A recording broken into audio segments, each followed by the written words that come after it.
오늘 골로새서 우리가 이제 2장을 공부할 텐데, 자, 2장에서 우리가 예수 그리스도와 관련하여 우리가 발견할 수 있는 진리들은, 자, 그분은 신격의 충만함이 몸의 형태로 거하시는 분이다, 이거죠. 예.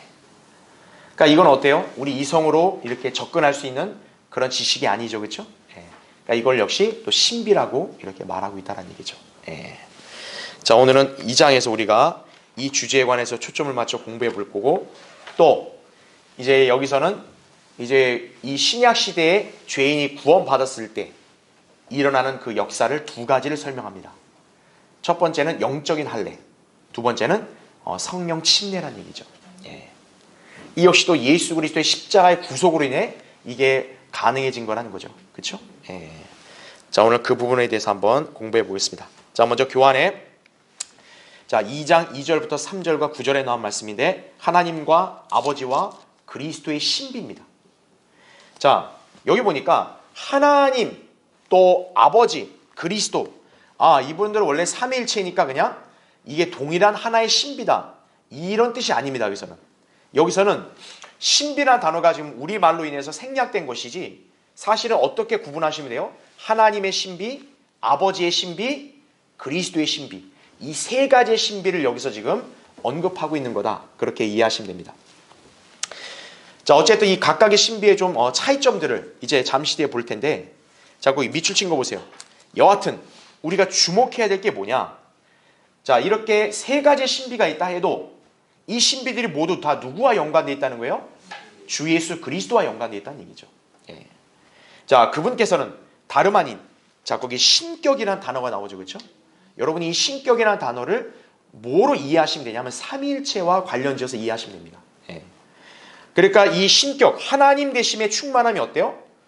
그 몸의 형태로 거하시는 분이 바로 주 예수 그리스도라는 얘기죠. 예.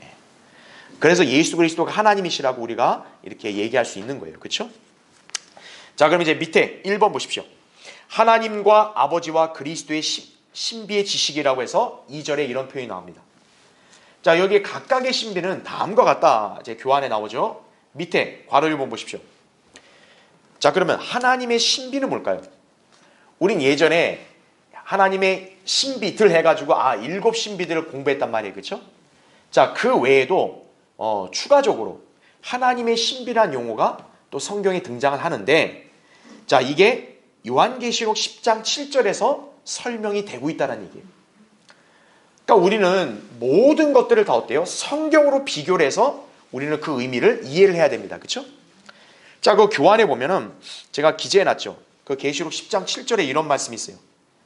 7채 천사가 소리를 내는 날들에 그가 나팔을 불게 되리니, 이렇게 나오죠. 여기서 우리가 딱 눈에 띄는 표현이 뭐냐면 7채 천사가 나팔을 분다. 그렇죠? 그러니까 요한계시록 11장에 보면 7채 나팔과 뭔가 이렇게 연관이 되죠. 그렇죠? 자, 근데 나팔을 불게 될 때 뭐라고 나와요? 하나님의 신비가 그분께서 자기의 종들인 선지자들에게 선포하신 것과 같이 이루어질 것이라, 이렇게 나오죠. 그렇죠? 이게 바로 하나님의 신비라는 거죠. 예.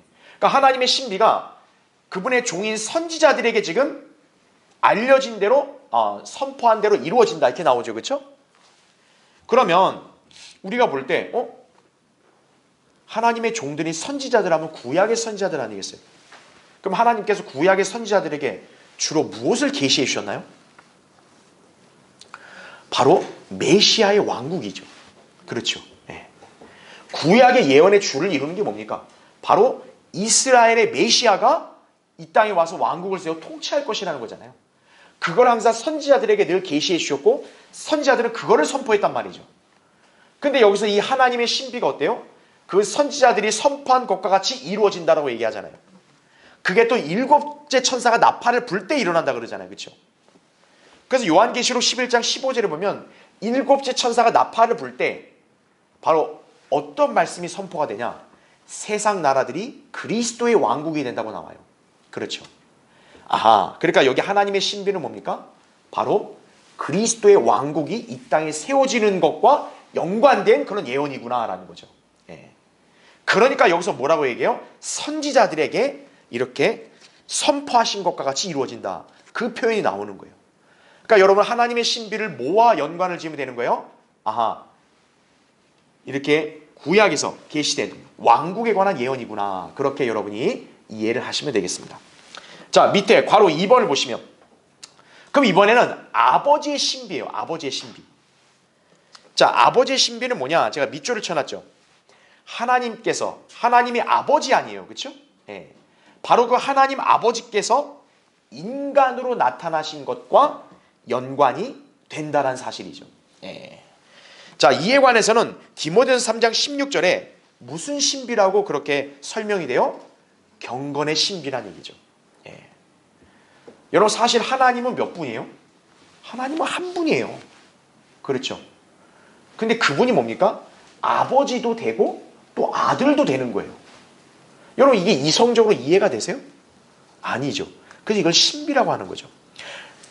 보이지 않는 하나님이 한 분인데 그분이 어때요? 여기 나온 대로 육신으로 나타나셨다는 얘기죠. 네. 아니, 영이신 하나님이 어떻게 육신으로 나타나냐고요. 이거는 과학적으로 입증될 수 있는 법칙이 아닙니다. 초월하는 거죠. 그래서 이걸 경건의 신비라고 그렇게 정의를 하는 거예요. 자, 그래서 이 경건의 신비에 대해서는 밑에 이사야 9장 6절에서도 바로 그 의미를 이렇게 설명하고 있죠. 이는 우리에게, 자, 누가 태어났다고요? 한 아이가 태어났다 이거죠. 예. 자, 인간이 태어날 때 바로 뭡니까? 아이잖아요. 그렇죠? 그 다음에 우리에게 한 아들이 주어졌으니 정부가 그의 어깨 위에 있을 것이요 그의 이름은 경이로운 분, 상담자라. 그다음 잘 보세요. 그의 이름을 또 뭐라고 얘기해요? 능하신 하나님.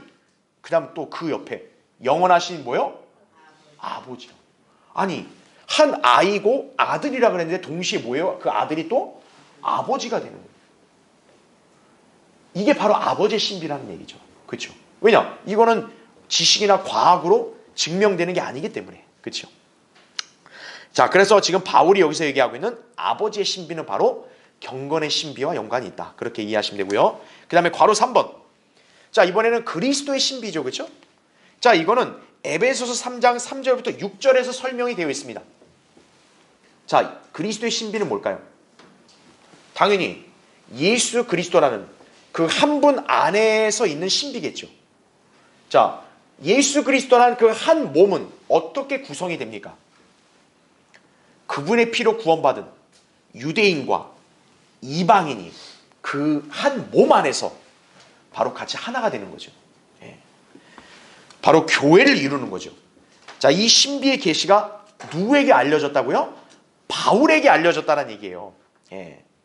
자, 그 밑에 제가 에베소 3장 3절부터 6절을 제가 기재해놨죠. 보세요. 이것은 그분이 계시로 4개는 바울이죠. 자, 뭐를 알게 하신 거라고요? 신비를 알게 하신 것이며 내가 전에 간략하게 쓴 것과 같으니 너희가 읽을 때 거기서 자, 무슨 용어가 나옵니까?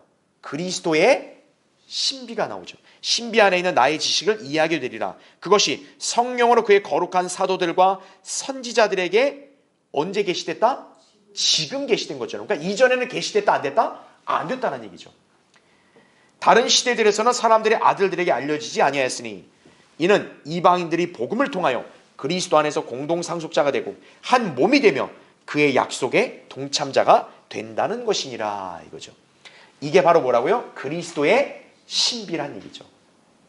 자, 그러니까 하나님의 신비, 아버지의 신비, 그리스도의 신비. 자, 분명히 세 가지의 어떤 약간 미세한 차이점이 있는 그런 신비지만 사실은 그 세 개가 다 한 분과 연결이 되는 거죠. 누구예요? 예수 그리스도와 연결이 되는 거죠. 전부. 그렇죠? 자, 그렇게 이해하시면 되고요. 밑에 2번 보세요. 그래서 이 예수 그리스도 안에는 자, 뭐가 감추어져 있다? 지혜와 지식의 보화가 감추어져 있다는 얘기죠. 여러분, 거기 골로새서 2장 펴져 있으면은 3절을 보세요. 그의 안에는 모든 지혜와 지식의 보화가 감추어져 있느니라 이렇게 말씀하고 있죠. 그렇죠? 네. 자, 인류 역사상 무수한 지혜와 지식과 학문이 난무한다 할지라도 여러분, 유일한 진리는 바로 누굽니까? 예수 그리스도죠. 요한복음 14장 6절에도 나는 길이요 진리요 생명이라 했다죠. 그러니까 예수님은 여러 가지 진리들 중에 하나가 아니라는 거예요. 유일한 진리란 얘기예요. 예수 그리스도 외에 다른 대상은 진리가 될 수 있다 없다? 없다라는 얘기예요. 또 그분은 뭐라고 정의가 내려져요? 하나님의 지혜이시기도 하다라는 얘기죠. 고린도서 1장 21절 30절에 나온 대로. 그렇죠? 예. 그러니까 뭡니까? 예수 그리스도를 내가 안다. 내가 예수 그리스도를 믿어서 그분을 내가 소유했다. 그러면 사실 여러분은 뭐를 얻은 것과 똑같아요? 하나님의 지혜를 얻은 것과 똑같아요. 진리를 여러분은 얻은 것과 똑같다는 얘기예요. 예. 왜냐하면 그분 안에 모든 지혜와 지식의 보화가 다 그분 안에 있기 때문에. 그렇죠. 예. 그러니까 사실 여러분은 인생에서 예수 그리스도를 알았으면 사실 다른 그 어떤 거는 몰라도 크게 상관이 없는 거예요. 사실은. 예. 자, 밑에 3번 보십시오. 자, 이거는 이제 2장 9절에 있는 말씀 볼 건데 여러분 그 9절 보세요. 아, 우리가 예수 그리스도 이분에 대해서 신비의 지식을 알게 됐다 이거죠. 그렇죠? 자, 그런데 그분은 어떤 분이냐? 9절에 또 이렇게 정의합니다. 그분 안에는 뭐에 충만하며 신격의 모든 충만함이 뭐로 거하신다? 몸의 형태로 거하신다라는 얘기죠. 여러분 신격이라는 게 무슨 눈에 보이는 어떤 모양으로 돼 있어요? 아니잖아요. 신격은 분명히 영의 영역이에요.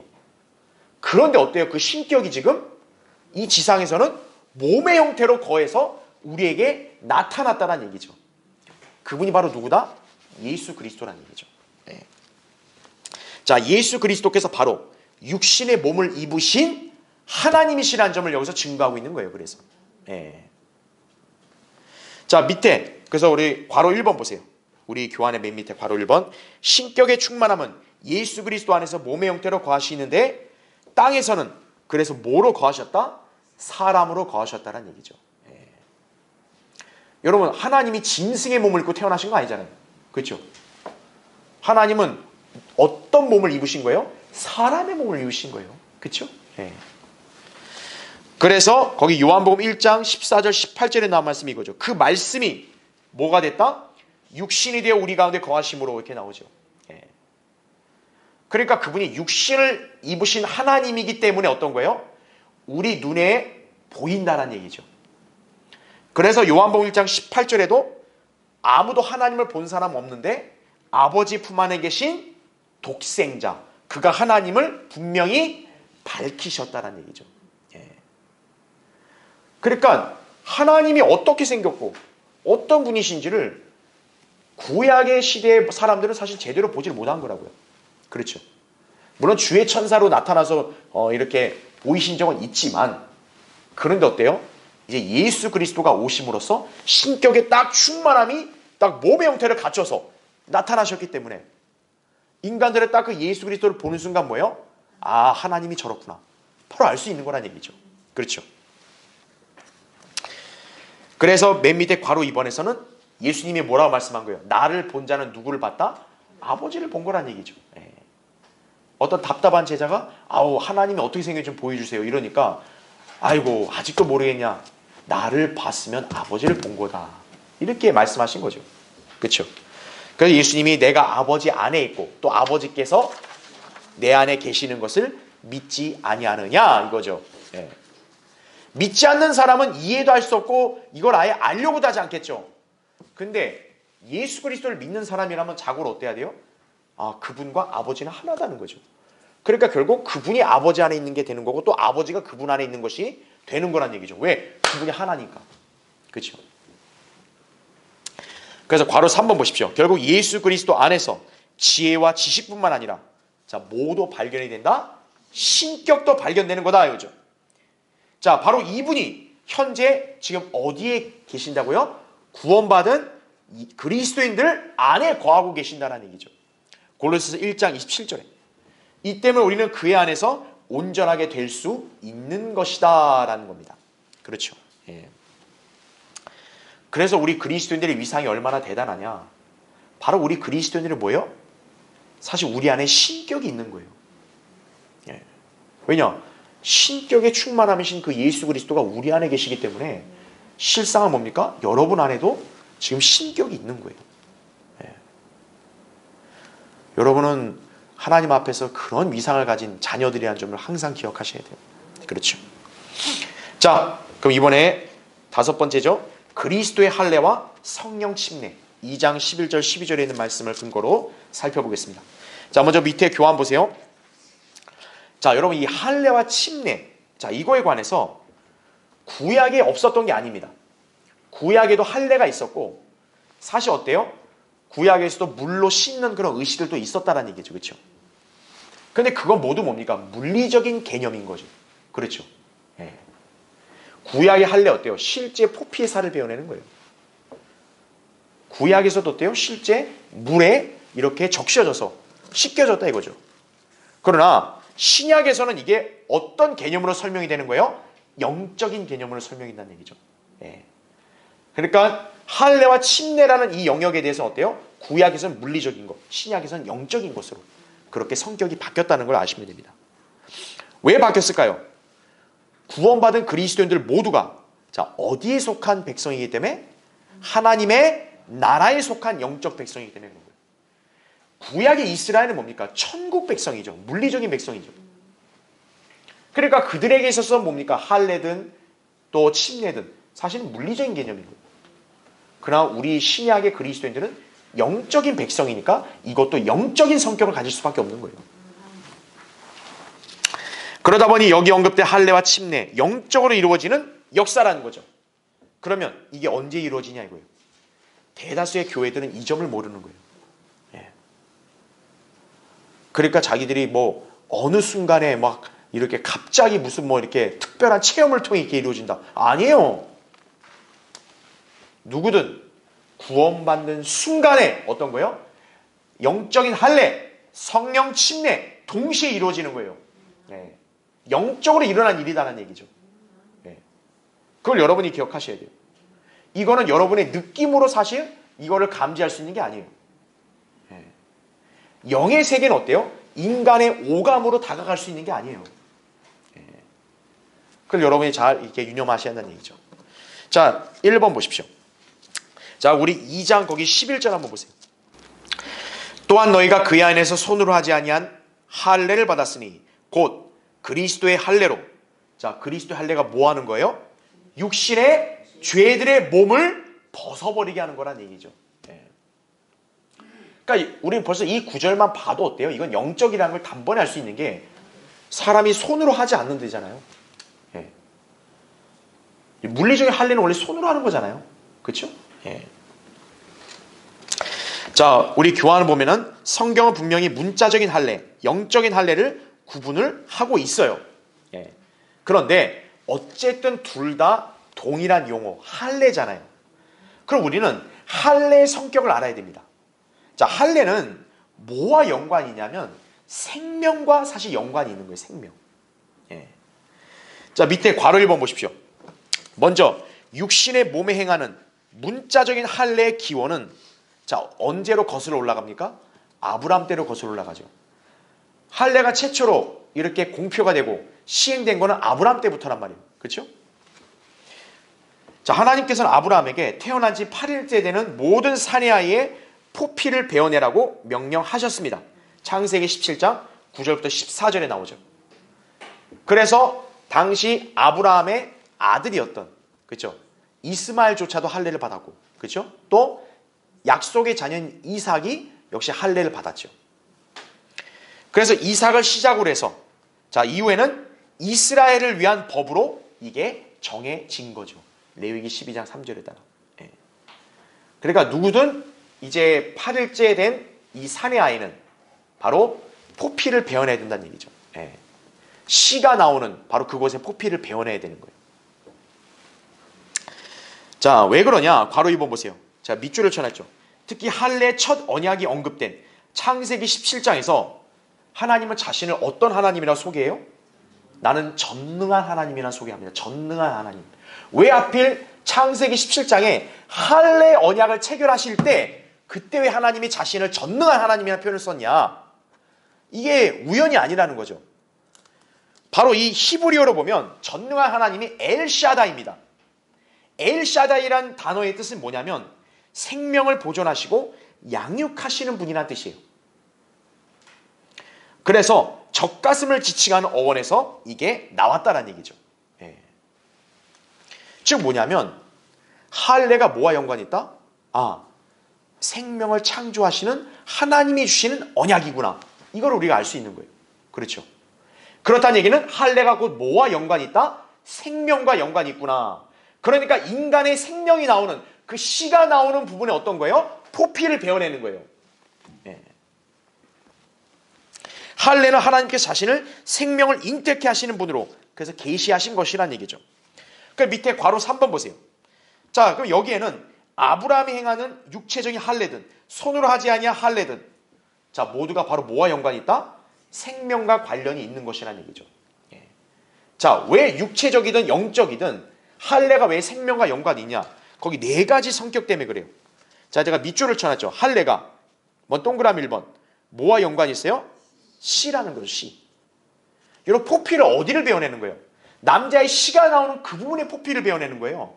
그렇죠? 예. 씨와 연관이 있다는 거죠. 그렇다면 영적인 할례에서 씨는 뭐냐? 예수 그리스도란 얘기죠. 그렇죠? 예. 그래서 이 할례도 그리스도의 할례라는 표현을 쓰잖아요. 그렇죠? 그 다음에 동그라미 2번 보시면 피죠. 피. 그렇죠? 예. 할례를 하게 되면 어떻게 됩니까? 포피를 베어내니까 피가 나옵니다. 그렇죠? 자, 영적인 할례는 무엇 때문에 이런 역사가 일어날 수 있는 거예요? 그리스도가 십자가에서 피 흘려 죽으셨기 때문에 이 영적인 역사가 일어날 수 있는 거죠. 예. 그 다음에 동그라미 3번 출생입니다. 출생. 자, 어때요? 아브라함이 할례를 했잖아요. 그러고 나서 이제 누가 태어났습니까? 약속의 자녀인 이삭이 태어났죠. 그렇죠. 마찬가지로 이 그리스도의 할례 이거를 받은 사람들은 그 죄인의 죽은 영이 어떤 거예요? 성령으로 태어나는 거죠. 살아나는 거죠. 중생이죠. 중생. 거듭남. 그렇죠. 네. 그 다음에 마지막 동그라미 4번은 계시입니다. 자, 하나님께서 아브라함에게 할례를 제정하실 때 어떻게 했어요? 이거는 나와 너 사이, 또 나와 내 씨 사이에 영원한 언약이라고 또 이렇게 말씀하셨다고요. 그렇죠? 네. 마찬가지로 영적인 할례도 뭡니까? 하나님께서 예수 그리스도를 믿는 죄인의 육신의 그 죄들의 몸을 혼에서 딱 분리시켰어요. 그럼 이제 뭡니까? 그 우리의 실제인 혼은 그 육신의 죄들의 몸에 끌려가진 않는다는 얘기죠. 그렇죠? 우리 육신의 죄들의 몸에 종착지는 뭐예요? 죽음이란 말이에요. 근데 우리 혼은 뭐예요? 죽음에 끌려가지를 않는다. 다시 말하면 영원히 산다라는 얘기죠. 그래서 영적인 할례는 뭡니까? 영원한 생명이 우리에게 주어진 거란 얘기죠. 육체적인 할례는 영원한 언약으로 주어졌다면 영적인 할례는 영원한 생명으로 주어진 거다 이거죠. 그래서 이 네 가지 측면에서 육과 영에 모두 적용되고 있음을 알 수 있다. 이렇게 이해하시면 돼요. 자, 그래서 괄호 4번은 이제 육체적 할례와 비교해서 영적 할례가 뭐냐? 여러분 할례가 베어내는 거죠. 그렇죠? 그럼 영적인 할례는 영적으로 뭔가 베어낸 거예요. 그럼 영적으로 뭐를 베어냈냐 이거예요.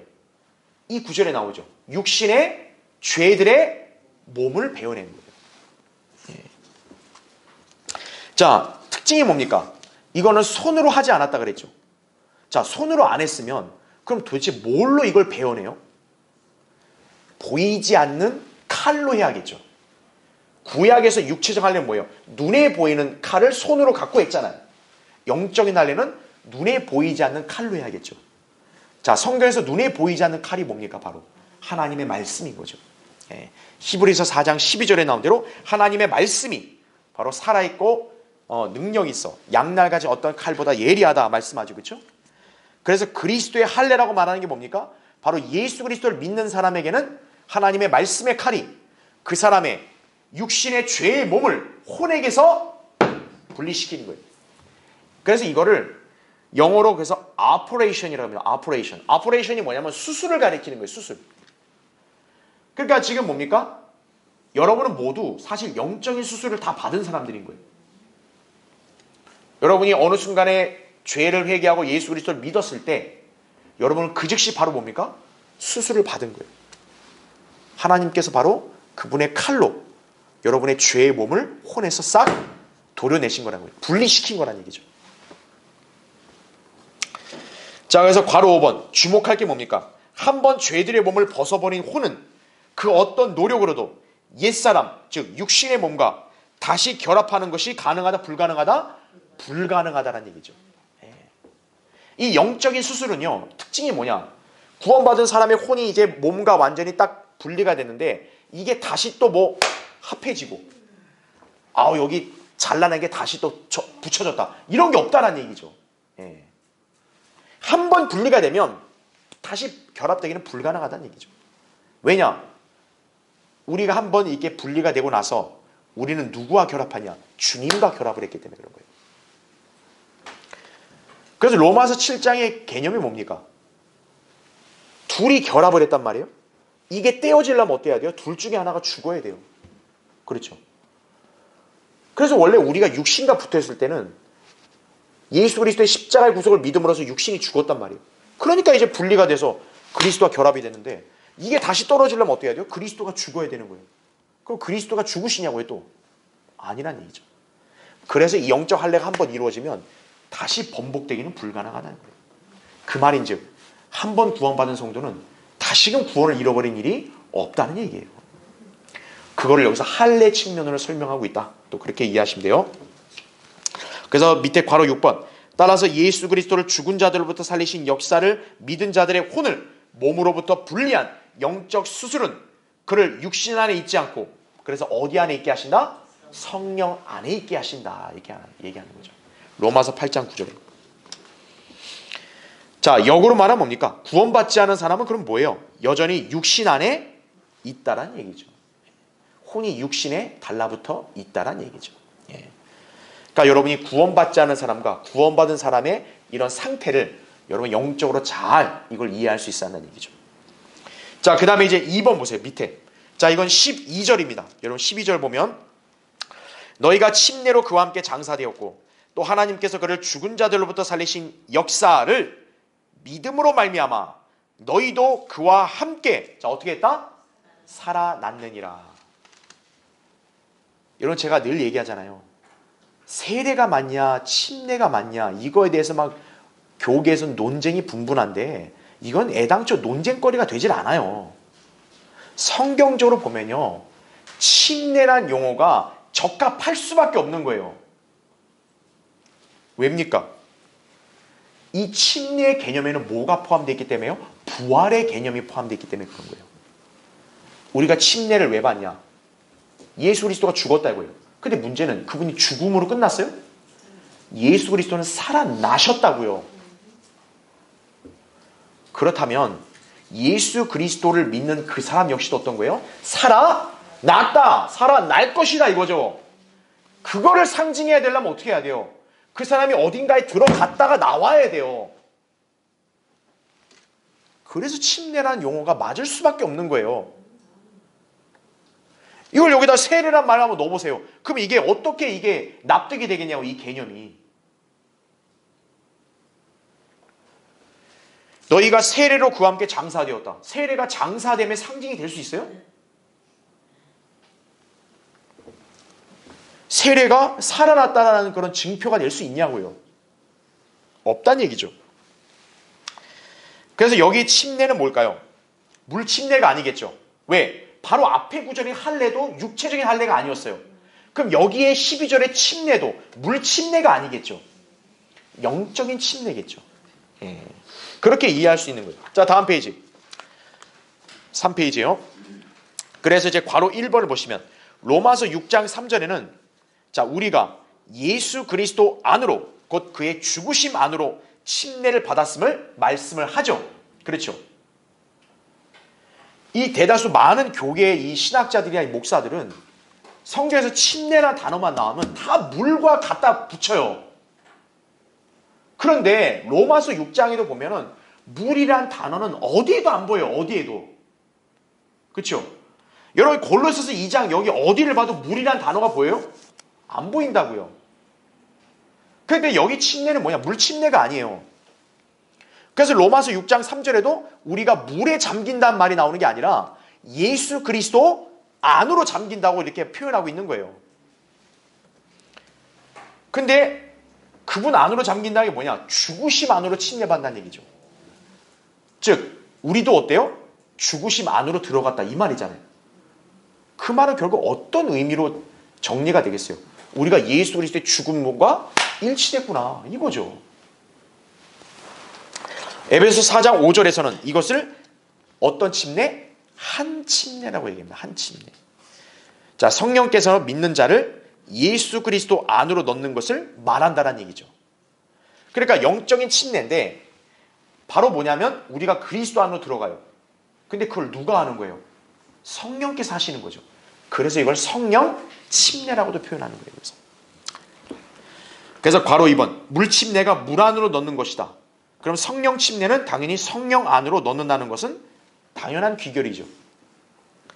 자, 한 몸이신 예수 그리스도 안으로 넣는 것을 의미하는 거예요. 네. 자, 그 점에 관해서 거기 고린도전서 12장 13절에 나오죠.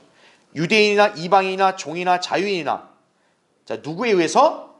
한 성령에 의하여 우리 모두가 한 몸 안으로 침례를 받았으며 또 모두가 잘 보세요. 어디 안으로 마시게 되었다? 한 성령 안으로 마시게 되었다 이거죠. 네. 이게 성령 침례의 개념이라고요. 그러니까 밑에 괄호 3번 따라서 위 구절의 침례는 그리스도를 죽은 자들로부터 일으키신 바로 뭐다? 하나님의 역사란 얘기죠. 네. 그러니까 보세요. 성령 침례란 역사가 왜 오늘날 이렇게 행해질 수 있냐면 예수 그리스도가 십자가에서 죽으심으로 끝난 것이 아니기 때문에 그렇죠? 그분은 뭡니까? 다시 부활하셨다는 얘기죠. 예. 그래서 이 구절의 침례가 그리스도를 죽은 자들부터 일으키신 하나님의 역사란 얘기죠. 예. 그러니까 예수 그리스도의 부활이 하나님의 능력으로 이루어진 거잖아요. 그렇죠? 바로 그 능력에 따라서 이 영적인 침례도 이루어지는 거란 얘기예요. 죄인들을 구원하는 침례란 얘기죠. 그렇기 때문에 이거는 물침례가 아니라는 거죠. 그럼 물침례는 어떤 개념이냐 이거예요. 물침례는 말 그대로 이거예요. 영적인 침례를 눈으로 보여주는 모형 이렇게 여러분 이해하시면 되는 거예요. 모형. 예. 그래서 거기 베드로전 3장 21절 그거 나오잖아요. 그 교환에 물은 예수 그리스도의 부활하심으로 인하여 이제 우리를 구원하는 뭐다? 모형이니 곧 침례라 이렇게 나온다는 얘기죠. 그렇죠. 네. 근데 변개된 성서들 그렇죠. 이런 성서들에는 이것을 구원에 이르게 하는 표다 이렇게 변개가 되어 있는 거예요. 그러니까 어떤 거예요? 이 사람들은 세례 받아야 돼. 왜? 그게 구원에 이르는 표다. 침례 받아야 돼. 막 그런 소리 하는 거예요. 근데 우리 성경에는 뭐라고 이게? 표가 아니라 모형 이거죠. 모형은 실체가 아니죠. 실체를 그냥 눈으로 그려주는 일종의 조감도일 뿐이죠. 그렇죠. 그래서 거기 나오잖아요. 육체의 더러움을 제거하는 것이 아니라 하나님을 향한 선한 양심의 응답이라 이렇게 성경에서는 묘사하고 있는 거예요. 자, 그래서 괄호 4번 보세요. 그러므로 누구든지 예수 그리스도를 자신의 구주로 영접할 때 예수 그리스도 안으로 잠기게 되며 이때 나타나는 세 가지 과정을 통해 그래서 우리는 뭐가 되는 거다? 영생의 동참자가 되는 거다. 왜입니까? 예수 그리스도가 영원히 지금 살아계시잖아요. 그분과 일치됐기 때문에 어떤 거예요? 우리도 영생을 소유하게 되니까 영원히 사는 거죠. 그래서 여러분이 침례를 받는 것이 왜 여러분의 신앙생활에도 굉장히 중요한 간증이냐면은 내 자신이 어떤 존재인지를 다른 사람한테 증거를 하는 거예요. 나는 저 세상에 있는 사람들과 다르다 이거예요. 나는 구원받은 여러분과 똑같이 나도 영생에 동참한 사람입니다. 어떻게 동참했어? 예수 그리스도가 나의 죄를 대신하여 십자가에 피 흘려 죽으셨고 장사되고 부활한 걸 믿었습니다 이거예요. 믿었다면 어떤 거예요? 당신도 예수님과 같이 십자가에 못 박혀 죽은 거고 장사된 거고 부활한 거란 얘기죠. 그게 바로 영적 침례잖아요. 그러니까 그 영적 침례를 눈으로 보이게 구현을 하려면 물에 들어가야 되는 거예요. 물을 뿌려서 되는 게 아니고. 근데 이 진리도 모르고 지금도 세례 침례를 무슨 교단 차이로 그냥 그렇게 인식한 사람들이 대다수인 거예요. 딱하죠? 자, 그래서 거기 동그라미 1, 2, 3번은 제가 방금 다 설명한 거니까 여러분 이해하시면 됩니다. 특히 이제 동그라미 3번에 부활 있잖아요. 부활. 여러분이 부활이라 했을 때는 어떤 개념으로 이해해야 되냐?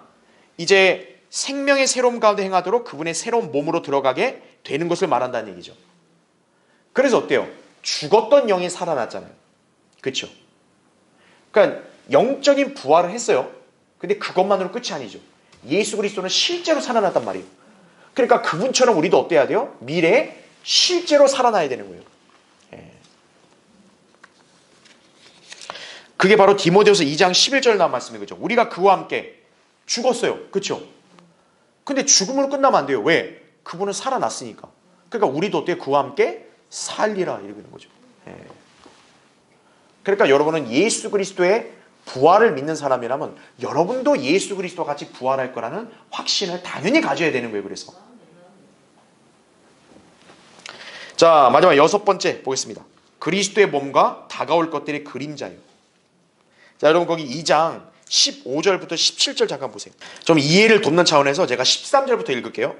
너희 죄들과 너희 육체의 무할례 가운데서 죽었던 너희를 하나님께서 그와 함께 살리셔서 너희의 모든 허물을 용서하셨으니 우리를 거스르고 우리를 대적한 손으로 쓴 법령을 지워버리고 또 그것을 그의 십자가에 못 박아 없애셨으며 정사들과 권세들을 벗겨내어 그것들을 공개적으로 나타내시고 십자가로 그들을 이기셨느니라 이렇게 나오는 거죠. 그렇죠? 그래서 16절 보세요. 그러므로 음식으로나 마시는 것으로나 거룩한 날이나 세 달이나 안식일들에 관해서는 아무도 너희를 판단하지 못하게 하라. 이런 것들은 중요한 표현 잘 표시해 주세요. 다가올 것들의 뭐라고요? 그림자라고 표현합니다. 몸은 그리스도의 것이니라 이거죠. 이거는 우리가 굉장히 경륜적으로 중요한 구분을 지어야 되는 거예요. 자, 먼저 우리 교환의 1번 보세요. 손으로 못 박힌 손으로 쓴 법령. 십자가를 못 박힌 손으로 쓴 법령이에요. 그렇죠? 아까 우리 14, 15절 읽었습니다. 자, 이게 무슨 의미냐? 괄호 1번 보세요. 예수 그리스도께서 갈보리에서 이루신 일이 뭐냐면 우선적으로 우리를 거스르고 우리를 대적한 손으로 쓴 법령을 어떻게 하는 거예요? 지워버리는 거예요. 이 법령은 계명과 연관이 있습니다. 즉 다시 말하면 뭐냐면 십자가 이전에는 누구든 어때요? 이 율법의 규제 아래 갇혀 있었단 말이에요. 그렇죠? 율법의 테두리 안에서 그 사람이 살기 위해서는 율법을 지켜야 돼요. 그런데 십자가 사건 이후로 어떤 거예요? 예수 그리스도는 그걸 다 벗겨내셨다는 거죠. 즉 십자가 사건 이후로 그분을 믿는 사람은 이제 어떤 거예요? 더 이상 구원에 있어서 율법의 규제를 받지 않는다라는 거예요. 벗겨냈기 때문에 십자가로. 그래서 사도들이 그래서 뭐라고도 주의를 요했냐면 신약 그리스도인들에게 율법의 멍에를 지우는 것에 관해서 주의하라고 당부했다는 얘기죠. 갈라디아 사도행전 15장 10절 19절 이렇게 나온다는 얘기죠. 즉 뭐냐면 유대인들을 율법 지켰다 이거예요. 이방인 이들도 지켜야지. 그렇게 멍에를 씌우면 안 된다는 거예요. 왜? 경륜이 바뀌었기 때문에.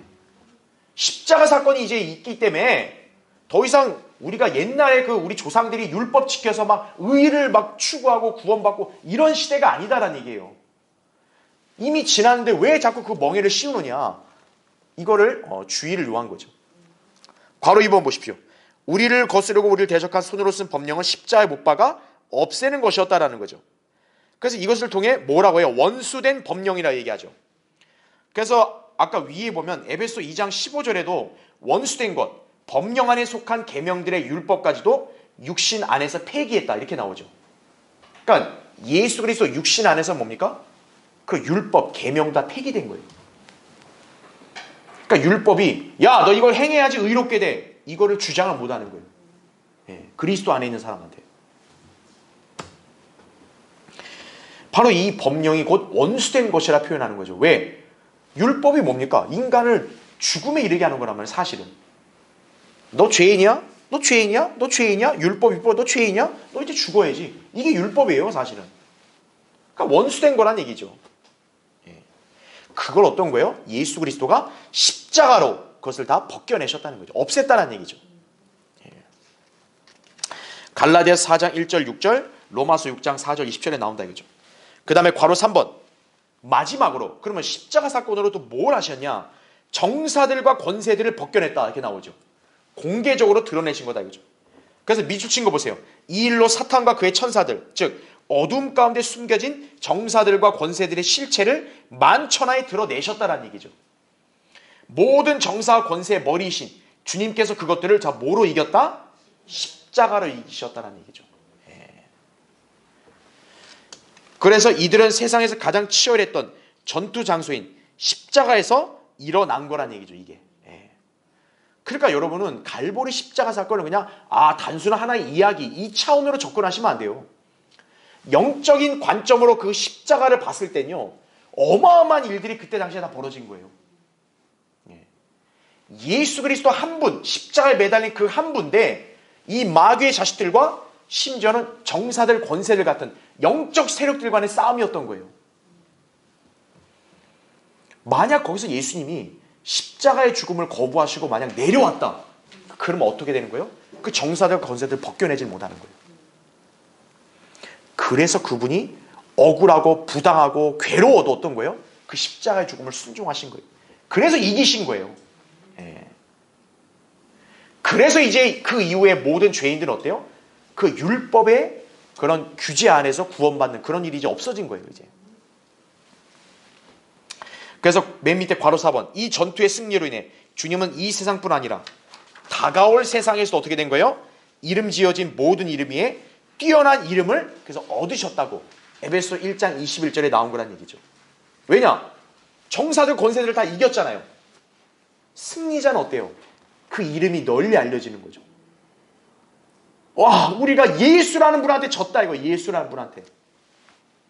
온 우주에 다 퍼지는 거 아니에요. 하나님은 어떤 거예요? 예수라는 이름을 그래서 가장 높인 거죠. 다 이겼으니까. 만왕의 왕이요 만주의 주가 지시는 우주적인 그런 통치권과 권위를 그분이 마침내 받으신 거란 얘기죠.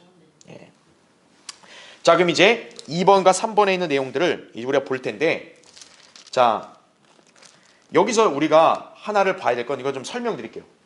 자, 그리스도의 몸을 기준으로 구약이에요. 그렇죠? 근데 중요한 게 뭐냐? 신약이고. 근데 이때 재림이라는 게 있단 말이에요. 그렇죠? 그러면 이제 천년 왕국이 돼요. 자, 우리가 이 기준을 나눈 이유가 왜 그러냐면은 여기서 보니까 어떤 용어가 나오냐? 거룩한 날들, 안식일들, 새 날들 이런 용어가 나옵니다. 그게 뭡니까? 구약에서 정해진 절기죠. 자, 구약에는 율법의 절기들이 나옵니다. 이 절기들 중에서는 뭐냐면 명절들이 있죠. 그 다음에 안식일이 있죠. 그런 게 있단 말이에요. 자, 이런 날들을 구약에서는 당연히 지켜야 했어요. 유대인들이. 그렇죠?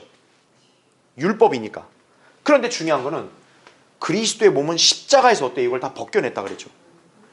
그러니까 이제 어떤 거예요? 더 이상 이것이 신약 시대는 효력을 발휘하지 않는 거예요. 그러니까 판단하지 말라 그런 거예요. 16절의 말씀에. 음식. 여기 또 이제 또 들어가는 음식이죠. 구약에서는 아무 음식이나 먹으면 안 돼요. 특히 율법은 돼지고기 먹으면 안 돼요. 우리는 오늘 돼지고기에 얼마나 열광하는데 그때는 먹으면 안 된다. 구약에는. 불결해지는 거예요. 자, 음식이나 이런 것들이 여기서 규제가 되는데 근데 뭐냐? 십자가로 이걸 다 벗겨냈다고 나오잖아요. 없앴다 그러잖아요. 그래서 그리스도의 몸인 신약에서는 이걸로 판단하지를 말라고 한 거예요. 말라고.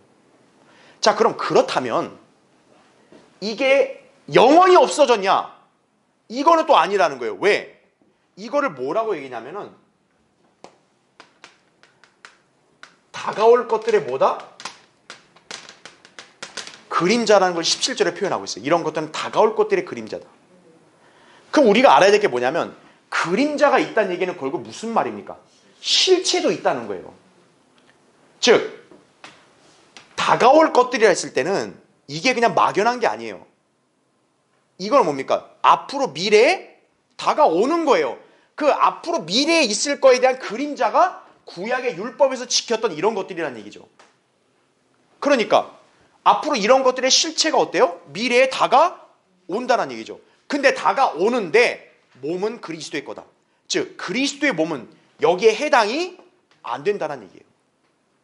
그럼 이게 언제 다가오냐? 바로 천년 왕국 때 다가오는 거죠. 그래서 천년 왕국 때는 다시 뭐가 부활하냐? 율법이 부활하는 거예요. 율법이 부활을 하는 거예요. 그래서 여기서 이제 제사들도 드려지고 제사장 직분도 있는 거고 그 다음에 절기도 지킨다 이거죠. 이렇게 되는 거예요. 그러니까 경륜적으로 이걸 우리가 딱 구분해야 돼요. 이게 즉 구약에서 이렇게 율법에 이렇게 명시가 된 이런 절기들, 음식 이런 걸 다 지켰는데 이거는 뭐다? 앞으로 다가올 것들의 그림자다 이거죠. 그럼 이게 언제 다가오냐 이거예요. 교회 시대는 아니죠. 왜? 교회 시대는 이미 십자가로 이걸 벗겼기 때문에. 그러면 십자가로 벗겨서 이거 아예 사라졌냐? 그게 아니라 다가온다고 했다고요. 바로 천년왕국 때 다가오는 거죠 이게. 그래서 그 증거가 에스겔 40장부터 48장이에요. 에스겔 40장 48장은 바로 뭐냐면 천년왕국 성전, 또 천년왕국 성전에서 드려지는 제사에 관한 그런 규례가 구체적으로 명시되어 있다는 얘기죠. 예. 그래서 에스겔 40장 48장은 영적인 그런 어떤 추상적인 내용이 아니에요. 천년왕국 때 실현될 예언이라고요. 그게 바로. 근데 그거는 교회와 관계가 있다 없다? 없다는 거예요. 왜? 에스겔 거기를 보면은 교회가 지키라는 말이 하나도 없어요. 거기에 나온 모든 규례는 이스라엘에게 적용된다는 말이 다 나와요. 이스라엘. 그래서 천년왕국 때는 뭐가 있는 거예요? 지상에 예루살렘에 성전이 있는 거예요. 그래서 예루살렘 성전에서는 유대인들이 민족적인 제사를 드리고 절기를 지키는 거예요. 왜? 애당초 그들은 제사장들의 왕국이니까. 네.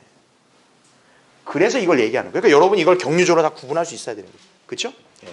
에서는 우리가 그리스도께서는 신격의 충만함이 거하시는 하나님이시다 이거죠. 또 그분의 십자가의 사건으로 이제 경륜이 변화가 되면서 구약의 절기가 신약 그리스도의 몸에는 적용이 안 되고 대신 천년왕국 때 다시 다가올 것이다. 여러분이 그 진리를 잘 이해하시면 되겠습니다.